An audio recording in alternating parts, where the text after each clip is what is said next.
Boys and girls, I hope everybody is doing well. Welcome back to Story Time. This week's story is based on the theme of love, which fits perfectly into the theme of Valentine's Day.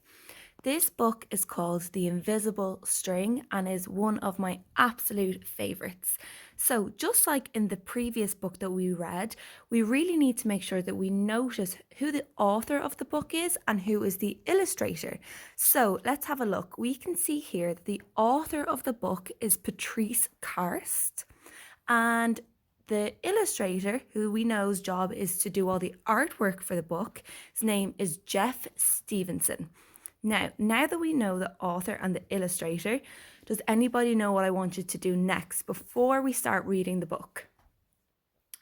Yes, I want you to predict what you think the book is going to be about. Now, you can look at the artwork and make sure that you read the title, and they're really good clues as to what you think the book might be about. So have a little think and before we start. The Invisible String. To the children of the world and the magic of their strings. Lisa and Jeremy, the twins, were asleep one calm and quiet night. Suddenly, it began to rain very hard. Thunder rumbled until it got so loud that it woke them up. "Mommy, Mommy!" they cried out as they ran to her. "Don't worry, you two. It's just the storm making all that noise. Go back to bed."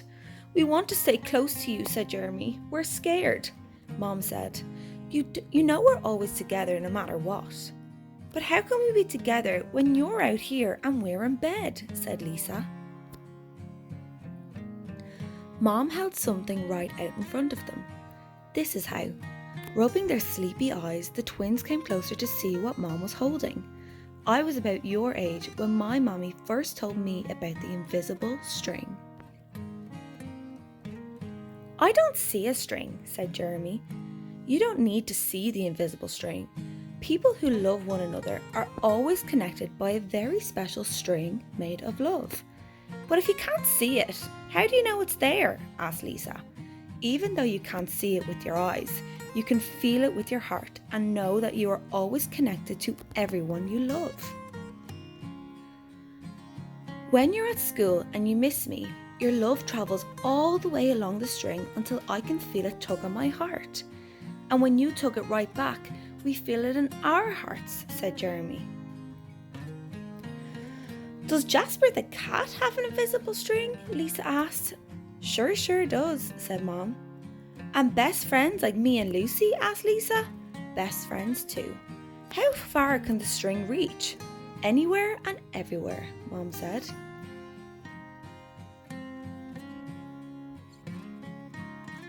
"Would it reach me even if I were in a submarine captain deep in the ocean?" asked Jeremy. "Yes," said Mom, "even there." "Or a mountain climber?" "Even there." "A ballerina in France?" "Even there." "A jungle explorer?" "Even there." "How about an astronaut out in space?" "Yes, even there." Then Jeremy quietly asked, "Can my string reach all the way to Uncle Brian in heaven?" "Yes, even there." "Does the string go away when you're mad at us?" "Never," said Mom. "Love is stronger than anger, and as long as love is in your heart, the string will always be there." Even when you get older and can't agree about things like what movie to see or who gets to ride in the front seat, or what time to go to bed. Oh, that's right, you two should be in bed. And with that, they all laughed as Mom chased the twins back to their beds. Within a few minutes, they were all asleep, even though the storm was still making the same loud noises outside. As they slept, they start dreaming of all the invisible strings they have, and the strings that their friends have, and their friends have, and their friends have, until everyone in the world was connected by invisible strings. and from deep inside, they now could clearly see.